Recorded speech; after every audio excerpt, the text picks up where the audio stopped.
everyone, this is Mr. Zas doing another video or first video about Tyson Fury. I thought it gonna be a bit controversial, but now it's quite funny, or you could even say sad, how all these affairs is going around. Um, there was lots of controversial things there, and how everything was shifting. So I just want to put down kind of few bullet points. So first of all, it's like lots of people are saying, well, Wallin, he was much closer to winning the fight. Well, no, he wasn't. Fury had one eye and he still bashed Wallin up. Yeah, so yeah, that's about it. The difference was about 50 punches. Fury landed 179 out of 651, and Wallin landed 127 out of 334. Okay, so that's the difference. So Fury outworked pretty much by double.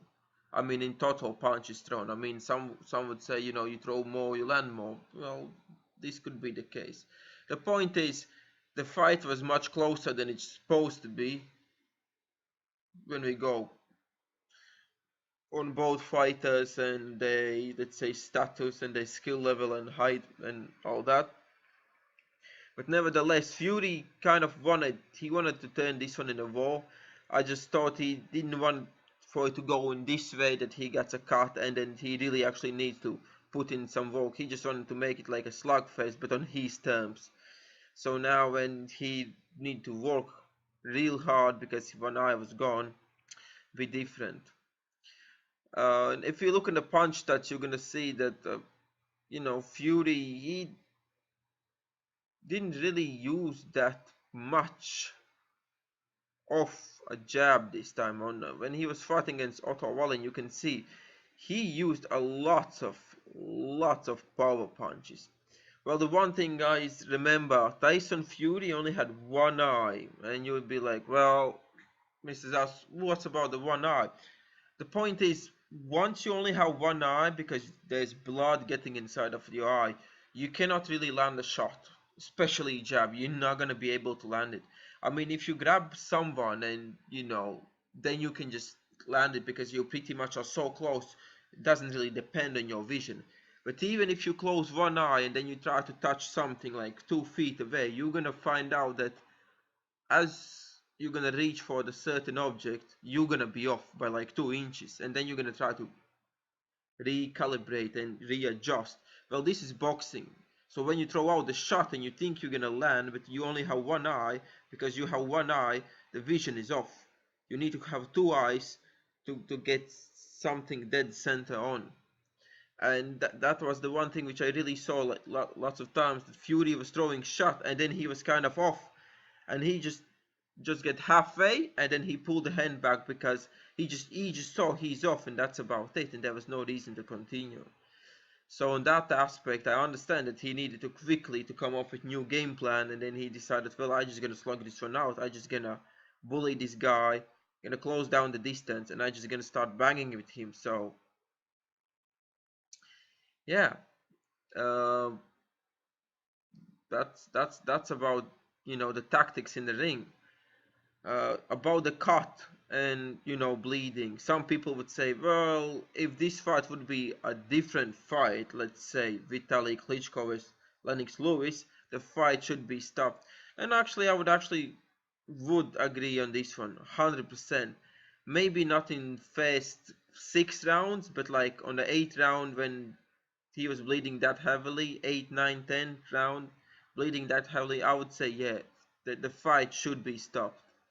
And now, of course, there was lots on the plate, and of course, if you are judge in this kind of situation, you can just forget on being of any other card of these promoters if he would stop the fight. That would be just consequences of him stopping the fight. That's how it would turn out for him. But yeah, the fight, to be honest, it should be stopped around, I would say, round 9. I mean, the commentators were saying there's blood everywhere before that, but I didn't saw that much blood before, like around like 7, 8. There was blood, don't get me wrong, but it wasn't that much. So yeah, you can see on the stats. So I have two stats right here.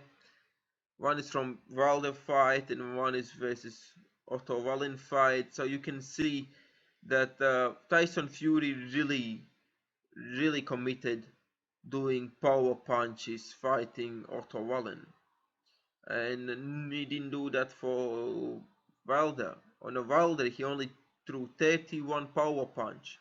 Against Otto Wallin, he threw a record a record of 127 power punches. That's a lot. That's a lot, and yeah, because he knew the fight could be stopped. And then what happens next? It's about Fury's family, as they always are getting involved, jumping on and saying that his coach is this and that and he's no good. Well, last time when I saw his family was ruining career of another Huey Fury, and they were doing good job by ruining his career. And so once that has dried up, is going down the drain, and there is no money. Well, guess what? I mean, the family's back for the gravy train. Now they're saying his coach is no good. He's been overworked. They're just coming up with some silly excuse just to get back in there, just to be in the next big fight, just to make a pay cut. That's about it.